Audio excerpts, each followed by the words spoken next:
Bonjour, dans cette vidéo nous allons voir maintenant toujours une collision avec des piquets, mais cette fois-ci les piquets vont être attachés avec un câble. Pour la création des piquets, on va faire un tube. Je vais dans l'espace objet de ce tube, je vais mettre un couvercle, modifier le radius, aller dans l'espace objet et ajuster sa hauteur. La hauteur du piquet va être par rapport à une collision sol, alors on peut utiliser un objet et le rendre en tant qu'objet statique, et ici on va utiliser directement le ground plane. On va donc placer le tube par rapport au ground plane. Dans ce tube, je vais dupliquer avec Alt un deuxième tube, faire un merge, activer le merge, prendre un des tubes et le déplacer pour obtenir la distance entre les deux piquets. J'en profite d'ailleurs pour les renommer.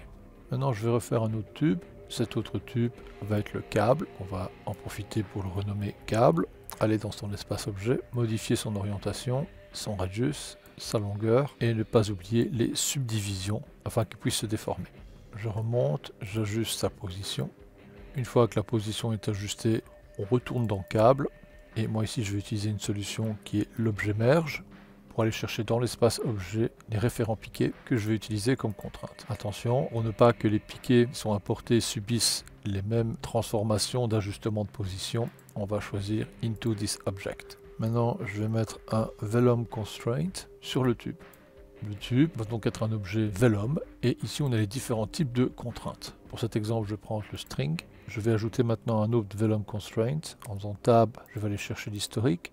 Je vais connecter les deux premières entrées à la suite du précédent Velum Constraint, et par contre ici, je vais choisir l'objet merge. J'active le Velum Constraint. Dans le type de contrainte, je vais demander Attach to Geometry. Je vais choisir les points.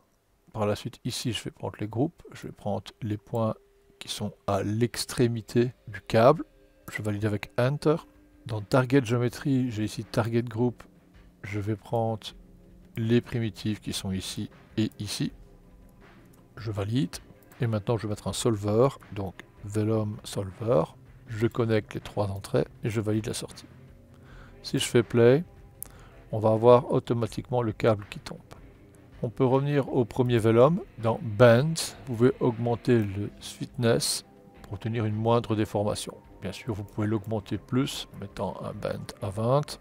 Et ça en fonction de votre câble, c'est vous à observer un peu ce qui se passe. Je remonte maintenant au niveau Object. Je vais créer mon objet qui va faire une collision.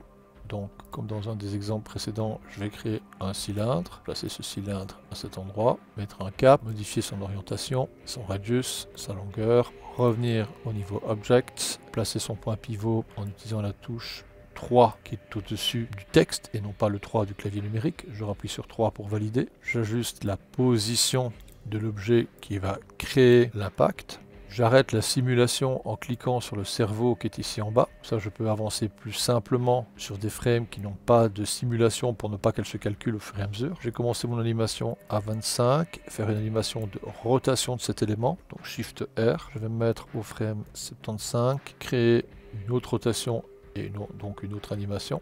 Je reclique sur le cerveau, je fais Play et j'ai l'animation qui est prise en compte. Maintenant, je reprends les piquets.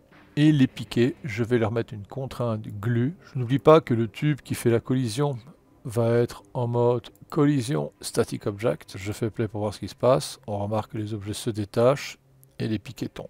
Une fois que le tube est reconnu comme static objet, il se peut que parfois la solution devienne très perfectible. Alors ça, c'est dû au fait que les deux piquets maintenant sont reconnus comme rigid body glue. Dans ce cas-ci, l'exportation de l'animation, c'est via le DOP import, donc le dynamic import, c'est lui qui fait la dynamique. Et donc c'est une importation de ce qui se passe dans le network de la dynamique. Donc pour ça, on retourne dans le câble. Et ici sur Object Merge, on va aller chercher tout simplement le DOP import. Et dans ce qui est des contraintes attachées, on a ici Target Geometry. Le nombre de points ne correspond plus. Donc on va prendre tout simplement ici et resélectionner les deux éléments en faisant Enter. Vous allez voir qu'en fait ils sont reconnus comme 0 et 1. Une fois que vous avez fait cela, que vous faites Play, en toute logique, ça va fonctionner. Je rappelle que pour la séparation des éléments dus au rigid body glue, on va retrouver ça dans l'auto DOP network. Une fois que vous allez dedans, vous faites L et glue constraint. Vous avez ici la contrainte entre les éléments auxquels le câble est attaché. Si d'aventure le câble rentre dans le sol, vous pouvez retourner dans la contrainte Velum Solver, collision, cocher l'option Ground Position et placer le Ground Position par rapport au référent sol. À ce moment-là, le câble ne rentrera plus dans le sol si vous avez ce problème. À bientôt!